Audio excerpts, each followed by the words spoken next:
Recently Flipkart থেকে দুটো product order করেছি, এত ভালো যে না দেখালেই নয়। এটা অ্যাপ্রক্স আমার কাছে 350 টাকা পড়েছে, 600 ml এর মিল্টনের। প্রথমে এটা ওপেন হবে, নেক্সট আবার প্রেস করতে হবে, হ্যাঁ, দেন এটা ওপেন হবে।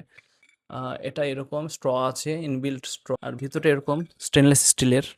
এই প্রাইস রেঞ্জে আমার আমার মনে হয় যে এই প্রাইস রেঞ্জে এর থেকে ভালো কোনো সিপার মার্কেটে পাওয়া যায়। প্লাস্টিকটা এটা খুব ভালো কোয়ালিটির, আর এই যে ঢাকনাটা এটাও খুব ভালো কোয়ালিটির। নেক্সট হচ্ছে টিফিন বক্স। এই টিফিন বক্সটা অ্যাকচুয়ালি 300 টাকা দাম, মাত্র 300 টাকা দাম।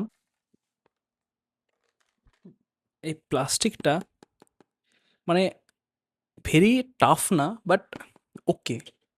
এবার প্লাস্টিকটা আমি অতটা ফোকাস কেন করবো না, কারণ যে দেখাচ্ছি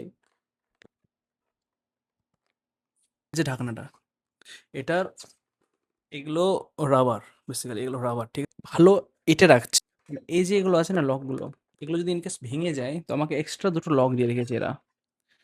এটা দুটো এক্সট্রা কাটলেরি দিয়েছে, একটা বেসিক্যালি চামচ, একটা হচ্ছে কাঁটা চামচ।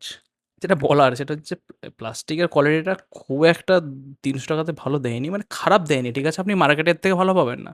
আমার এটার জন্য কিনেছি। এটা হচ্ছে স্টেনলেস স্টিল, 300 টাকার নিচে এত ভালো টিফিন বক্স আমার মনে হয় না যে কোথাও পাবে।